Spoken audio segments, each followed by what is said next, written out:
What's up YouTube, Dale here from Zephyr, and today I am bringing you an update for Red Dragon Archfiend. Now obviously this is Red Dragon Archfiend with the Resonators, and it also involves the Bystials, as they will double up as a hand trap, extender, and of course a route to get you to protection. With this upcoming format, I highly expect Nibiru will be pretty much everywhere, definitely at the local level, and then maybe once the competitive level starts to refine itself, Nibiru might not be as impactful. But when there are a lot more decks in the meta that can't get to just generic negates to stop Nibiru because there's no longer access to Appaloosa, you now need to be in a position where the deck needs to set up some form of protection from Nibiru or be able to combo past Nibiru to set up a negation. You don't want to go end of main phase and then Nibiru you and that's it. You need to find a way of being able to go, okay, end of main phase, get Nibiru'd, back to your main phase, continue to extend, or go to end of main phase with a way of stopping and negating Nibiru already set up, which is why the Bystials are in here. If you have seen my previous versions of the deck, another way that you can stop it if you don't want to play the Bystials is you play the Dragoonity package, and the Dragoonity package basically leads you into Crystal Wing, which is another nice route, and it can work with the Bystials as well, but I kind of decided to go down more so the Bystial route as a bit of an update with hand traps on top of that. So it's a very big introduction, but with all of that out of the way, please smash that like button, hit that notification bell, and subscribe so you don't miss out on any more upcoming content.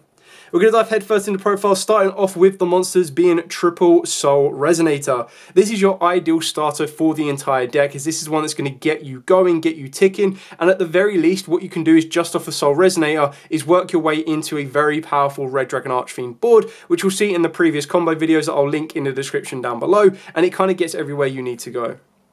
Then we've got 2 Vision Resonator. This one is also an insanely great addition to the deck, even though we've had it for quite a while now. But the idea is that with Vision Resonator, it acts as an extender, and then it also acts as a way of being able to get you into all of your other cards. So you go through Crimson Gaia, you're able to then push even further forward, and it can also add you some of your traps, which in this version, because I'm playing the hand trap version, I'm not playing as many traps, but if you wanted to go down more of a trap heavy control route, you could do as well. The 2 traps I'm playing as a bit of a preview are Red Zone and Red Screen. I personally really like Red Screen because I feel a lot of people don't know how to deal with it, and it's kind of one of them surprise factor cards that everyone's expecting Red Zone even when they're still shocked that you're playing Red Dragon Archfiend, and then you actually surprise them with a Red Screen can really cause them a lot of issues. Now it is a 41 card deck, so if you wanted to, you could side one of these out. I just quite like having the option that if I hard open up one of them, great, I've got success to get to the other one. I'm also playing 2 Synchron Resonator. This just acts as another form of graveyard recursion for the grind game, as well as that extender to the board to help you get into your stuff like your Abyss.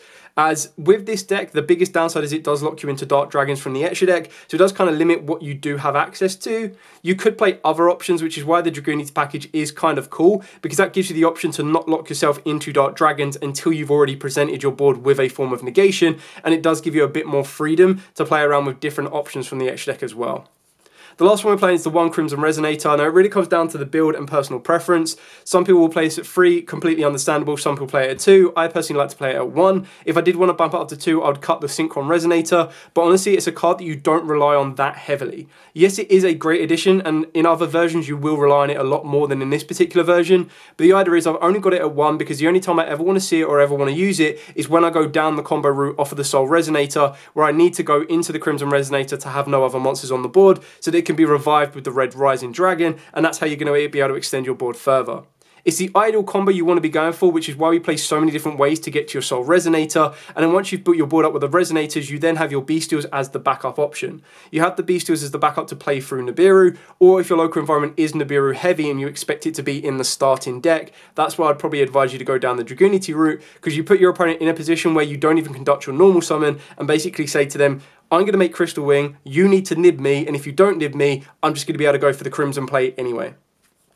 Speaking of ways to get to our Resonators, whether it just be Soul Resonator, Crimson Resonator, Synchron, or of course Vision, we do play 2 Earthbound Prisoner. Now the reason that we play this is it is a dark, so it instantly sets up a route to your Bystials, whereas Resonator Cool, which we do max out on 3, is not a hard once per turn, whereas the Prisoner is, which is why I'm playing 2 and not 3. And then the idea is that Resonator Cool won't put that light or dark in the graveyard that you need for your Bystials, whereas if you activate the Stone Sweeper, which lets you add a level 3 or lower Fiend from the deck to the hand, or Fiend Tuner to be specific, gets you direct access to everything you need to, because obviously it can get you to your Crimson Resonator, it can also get you into your Soul Resonator, it pretty much searches out resonators that you need, and then it sets you up a Bystial. So it basically turns Stone Sweeper into a 2-card combo that gets you direct access to ideally Soul Resonator, but then if you've got opened up any of your Bystials, ideally Magnemute, or you've got Lubellion to get you to Magnemute, you've got that set up as well, so that if your opponent does Nibiru you, you go, okay, cool, I'll just Bystial combo and extend to build my board up even further. For the Fiend non-tuners that are going to go hand in hand with your Resonators, we are playing triple Bone Archfiend. So obviously this is the ideal one that you're going to be going through in your combo. We do play 3 one-offs, which are very easily searchable. And again, as it is a 41 card deck, you can cut any of these down. The one that I'd probably advise you cutting down would be the Catalyzer, like you just cut it out completely. You do also have the option of playing the Wild Wind. It really does come down to personal preference again. I feel that at the base minimum, the best 2 Fiends for you are Overloop and, of course, the Red Lotus King. I know this kind of went up in price, came back down in price, and bounced around a little bit. So if you're able to get hold of this without breaking the bank, it's definitely worth having. If not, this easily becomes your Salamander Catalyzer as your option. But Bone Archfiend is the one you play at 3. Overloop is the best option, even though it is a mini Garnet, which is a pain in the backside. But if you don't see it in the hand, it still works out really nicely. And then Catalyzer just gives you that other way of getting that Fiend monster to the board so that you're able to play through interruptions. This is what I've designed this deck to do, that either I'm going to be able to hand trap my opponent in response, or I ideally want to be able to set myself up that I can play through as many interactions as possible.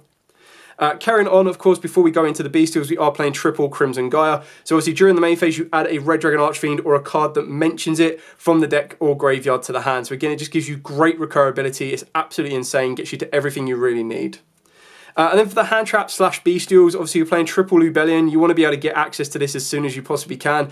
Like I said, this plus Stone Sweeper is an insane combo because your Stone Sweeper gives you your full Red Dragon Archfiend play, and then Lubellion gives you that ability to ditch it, get a Magnemute, banish the Stone Sweeper, summon itself down, search you out a Druid Swarm or a Saronir or even a Bull Drake in the end phase. But on top of that as well, you're then going to be able to bring back the Lubellion. Lubellion will then set you up either Branded Regained for draw, or it will set you up the Branded Beast for interruption. So I quite like, again, having the options of these so that I've got 3 very good continuous trap cards I can very easily search in the deck, and then the Regained just gives you that ability to recycle materials from the graveyard.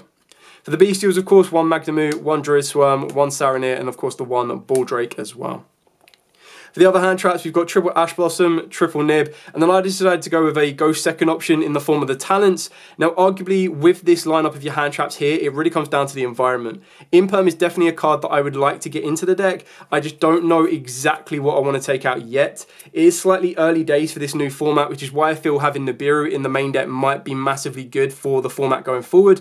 I definitely feel that it's going to be a really good card for the local environment, unless your local environment is U-Bells everywhere and it's Snake Eyes everywhere, or decks that can naturally play through Nibiru, and if that's the case, you'll switch into Imperm. But I do feel that right now Nibiru is going to be one of them insanely powerful board breaking cards, and I feel that decks that can't deal with it naturally are going to struggle a little bit at the start until people start to realize and start playing Talents and Frost and everything else, which at this exact moment in time, until the Megatins come out, your Triple Tactics Frost are still not as easily accessible. Hopefully they'll be more accessible from the tins, but with the amount of cards they're putting in those tins, it's looking relatively tricky to get your secret that you're looking for.